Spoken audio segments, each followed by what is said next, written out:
काराकाट लोकसभा से 1 तारीख को जो वोटिंग होनी है उसमें काराकाट के रन के लिए आप देख पा रहे हैं सभी प्रत्याशी जो हैं तैयार है। उसी क्रम में काराकाट से बहुजन समाज पार्टी के उम्मीदवार धीरज कुमार सिंह उर्फ भान सिंह ने लोकसभा चुनाव की लड़ाई निर्णायक दौर में पहुंचने के साथ ही पूरा दम झोंक दिया है और दम झोंकते हुए उन्होंने वाहनों के बड़े काफिले के साथ पूरे काराकाट संसदीय क्षेत्र में एक बड़ा रोड शो किया।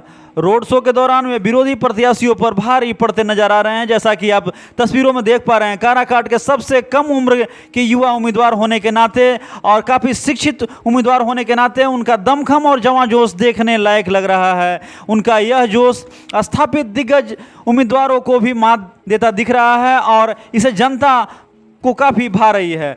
चुनाव प्रचार के दौरान धीरज सिंह ने बताया कि वे उन उम्मीदवारों में नहीं हैं जो सिर्फ चुनाव में दिखते हैं और क्षेत्र में भाई और बेटा बनने का दावा करते हैं। वे ऐसे इकलौते उम्मीदवार हैं जो चुनाव से पहले क्षेत्र में हैं और चुनाव के दौरान भी क्षेत्र में हैं और चुनाव के बाद भी क्षेत्र में रहेंगे। इस दौरान पूरा काराकाट के क्षेत्र का जनता के नस पर जो है एक अच्छा उन्होंने जो है चोट पहुंचाई है। उन्होंने दावा किया कि इसी वजह से वे क्षेत्र में वोटरों के चहेते बने हुए हैं और वोटरों ने उन्हें सांसद बनाने की ठान ली है। निसंदेह वे चुनाव जीतने जा रहे हैं, इसमें कोई किंतु परंतु नहीं है। और ख़ास तौर से रोड शो के दौरान जब पत्रकारों ने उनसे बातचीत की तो उन्होंने काफ़ी अच्छे अंदाज में सभी बातों का जवाब दिया। आइए जानते हैं कि रोड शो के दौरान उन्होंने क्या कुछ बातें बताई। ये जो जनसंपर्क यात्रा चल रहा है और काराकाट का चुनाव है, क्या कुछ लग रहा है ये संभावनाएं? सबसे पहले तो मैं आपके चैनल के माध्यम से इस काराकाट के सम्मानित जनता को, देवतुल्य जनता को नमस्कार, प्रणाम, आदाब, जय भीम करता हूँ। काराकाट संसदीय क्षेत्र में हमने जनसंपर्क किया, घूमे, सभी लोगों के पास गए, आशीर्वाद लिए, सबका सहयोग मिला, सबका समर्थन मिल रहा है। आज भी हम लोग उसी क्रम में हैं। आज इस काराकाट में उपस्थित हैं यहाँ पर और लोगों से इस कड़ी धूप में भी लोगों से हम लोग जा करके गांव में उनके दरवाजे पर जा करके मिलने का काम कर रहे हैं और सबका जो है आशीर्वाद प्राप्त हो रहा है। काराकाट में जनता के लिए आपको क्या चुनौतियाँ दिख रही हैं? जनता के लिए किसी प्रकार की चुनौतियाँ नहीं दिख रही है। वो जनता क्षेत्र में गए तो एक ही चीज़ कहने को, सुनने को मिल रहा है कि आप लोग केवल चुनाव के समय आते हैं और सभी प्रत्याशी जो भी जीत करके गए हैं वही काम किए हैं कि जीत करके जाते हैं और लास्ट जब चुनाव आता है तो 2-3 महीने के लिए आकर के फील्ड में अपना मेहनत करने लगते हैं कि बाबू भैया बेटा हम काराकाट के बेटा बानी, हमरा के वोट दी जा, ये सब कह के फिर से ठगने का काम लोग करने का काम स्टार्ट कर दिया।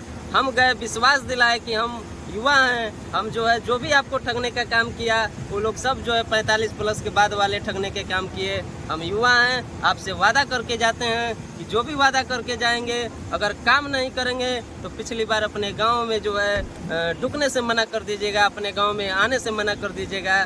तो बहुत लोग खुश हुए, नहीं बात सही है, बात दम है आप में, तो उन्होंने इस बात पर समर्थन दिया कि नहीं आपको इस बार हम लोग जो है वोट करेंगे और एक युवा को भेजेंगे सदन में, क्योंकि आज 30 साल से काराकाट उपेक्षित रहा है विकास के रूप में। बसपा से जिस तरह का जन समर्थन मिल रहा है, क्या उम्मीदें लग रही है कि बसपा जो आने वाले समय में क्या कुछ लेकर जाएगा काराकाट में? बसपा से यहाँ चुनाव हम जीत रहे हैं और माहौल पूरे बिहार में बन रहा है। बिहार में जो हम इस काराकाट संसदीय क्षेत्र में जो टिकट माननीय बहन जी ने हमको विश्वास जता करके भेजा है, कार्यकर्ताओं में एक उत्साह जगा है, क्योंकि हमने जो है 2017-18 से बहुजन समाज पार्टी के प्रदेश महासचिव के पद पर कार्यरत हैं। पार्टी के लिए दिन रात एक मेहनत किए हैं, तो लोगों में उत्साह जगा कि हम लोग भी मेहनत कर रहे हैं। पार्टी जो है कार्यकर्ताओं को लड़ाने के काम कर रही है, न कि ऊपर से कोई टपक करके आ जाता है और चुनाव लड़ने के लिए आ जाता है। एक नेता के लिए कितना मुश्किल समय होता है जब लोकसभा में जाने के बाद क्षेत्र की जनता जो है जनता को कसोटती है। किसी नेता का कोई मुश्किल समय नहीं, उसकी तो प्लानिंग के ऊपर निर्भर करता है। अगर हम जीत करके जाते हैं, किस प्लानिंग के तहत अपने क्षेत्र के जनता को विश्वास दिला करके विकास का कार्य करते हैं, ये तो उसके नेता के ऊपर निर्भर करता है। जो संसदीय क्षेत्र से चुनकर जाता है उसके ऊपर निर्भर करता है, उसकी सोच क्या है। वह केवल जीत करके दिल्ली बैठने का काम कर रहा है कि अपने लोगों के, अपने तुल्य जनता, सम्मानित जनता का सुख दुख का भी ख्याल रहा है, वो तो उसके ऊपर निर्भर कर रहा है। एक बात और कही जाती है कि धन दौलत और रुतबा सब बेकार है, क्योंकि काराकाट की जनता को विकास का इंतजार है। तो क्या आप जनता अपील करना चाहेंगे? बिल्कुल, धन दौलत रुपया इस काराकाट संसदीय क्षेत्र के ऐसे व्यक्ति को नहीं चाहिए। काराकाट संसदीय क्षेत्र के जनता को बेटा चाहिए, तो कि उनके सुख में दुख में शामिल हो सके। वैसा नेता चाहिए कि उसके यहाँ आसानी से जाकर के मिल लें, अपनी बातों को रख दें। वैसा नेता नहीं चाहिए कि पहले 7 दरवाजा पार करके उसके पास जाना पड़े। तो वो समस्याएं लेकर के क्या जाएंगे वहाँ पर?